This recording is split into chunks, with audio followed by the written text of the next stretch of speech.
Amanda Lemos faces Virna JANDIROBA this Saturday for UFC Fight Night at the Apex. Now, I'm going to tell you guys right off the bat, I did not invest a lot of time into doing research for this matchup, but I'll just give you a few quick thoughts. So, I kind of think this is a bit of a pick'em fight between these two Brazilian strawweights. Interesting matchup. Both ladies are over the age of 35. I think both ladies are primarily come from a jiu-jitsu background, judo jiu-jitsu background, and then picked up striking when they decided to move over into MMA. So both have very strong grappling and jiu-jitsu for sure. Now, earlier on in Virna's career, she won a lot of her fights on the ground via submission. And lately she's been winning fights more via decision. Now, as far as Amanda goes, she has started winning more of her fights via her striking. So that's an interesting sort of shift for both fighters. But in the end, I still think they're evenly matched in that I can't necessarily say that Amanda is the better striker than Virna, per se. Amanda certainly, I think, after losing her UFC debut, via getting TKO'd, I think then she realized, okay, I've got to really devote some time to learning the striking game. And as such, she developed herself into a strong counterpuncher. But here's the catch with that.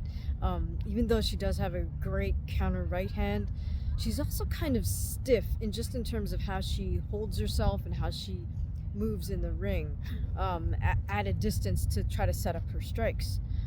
Now, Amanda, for the most part, seems to want to fight out of orthodox stance. Virna, on the other hand, fights out of a striker's southpaw stance, which is really a grappler's right-handed stance. So I'm guessing maybe Virna just figures, she's going to stick to her grappling stance as a righty, which just puts her automatically in a southpaw striking stance. But Virna, although she may not be as seen as the powerful striker, I like how she's nice and loose when she's moving around at a distance, whether she's looking to strike or looking to set up her shot to take her opponent down. That looseness can really translate over into transmission of power should she decide to strike. In a sense, the looser fighter has a stronger punch just because they are loose.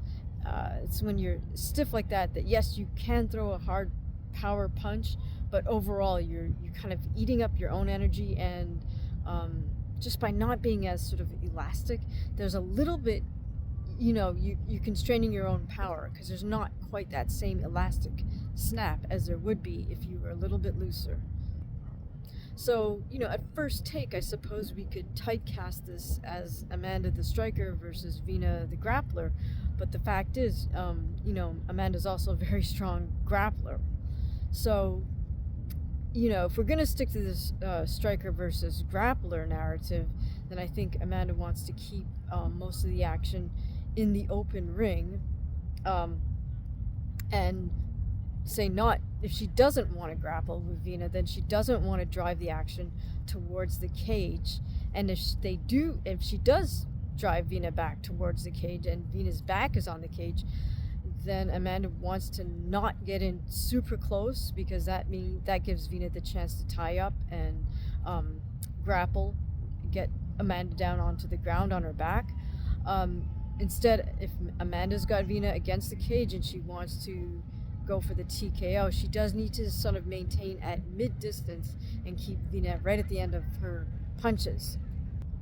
Now, if Virna is going to play the role of the grappler against the striker, then I think she's got a lot of options, because she's completely comfortable grappling right in the middle of the cage, and she's incredibly strong grappling on the cage itself.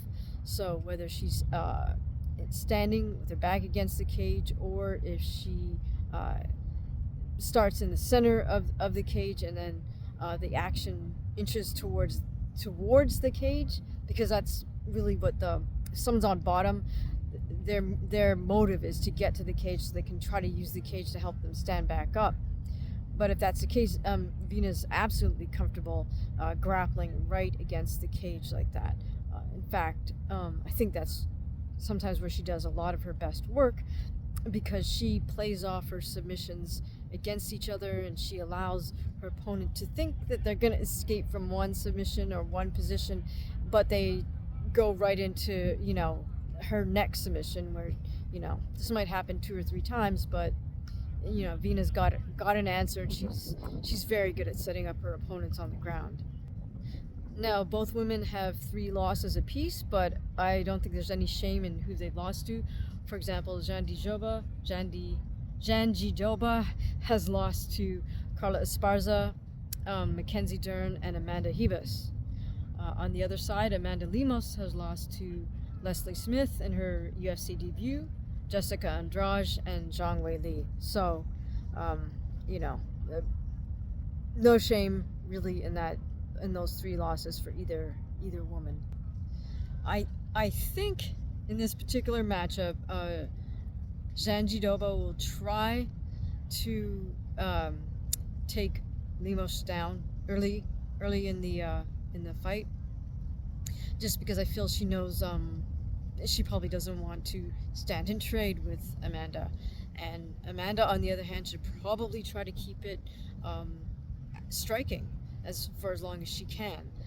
But really, I think this is in a lot of ways a pick'em fight, and it might turn out to just who wants it more and who's got a little more in their tank when it plays out over 5 rounds.